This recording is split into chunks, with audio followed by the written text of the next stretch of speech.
கல்லூரி வகுப்பு முடிந்து வீடு திரும்பிக் கொண்டிருந்தான் அருண்.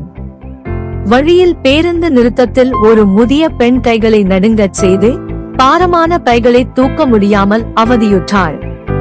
யாரும் கவனிக்காமல் அங்கேயே நின்று கொண்டிருந்தனர். அருண் உடனே ஓடி சென்று, அம்மா, உதவி வேண்டுமா என்று கேட்டான்.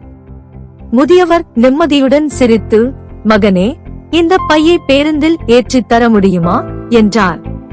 அதே நேரத்தில் அருகே நின்றிருந்த முருகன் அண்ணா தனது ஆட்டோவை நிறுத்தி, அம்மா, நீங்க இப்படி பாரம் சுமக்க முடியாது, நான் இலவசமாக வீட்டுக்கு விட்டுச் செல்கிறேன் என்றார். முதலில் மாலதி அம்மாள் மறுத்தாலும் அருணும் முருகனும் வலியுறுத்தியதால் அவர் சம்மதித்தார்.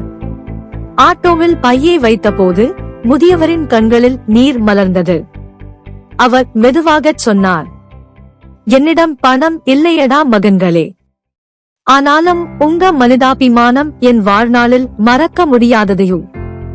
அருணும் முருகனும் ஒரே நேரத்தில் சொன்னார்கள், அம்மா, இதுதான் மனிதத்துவம்.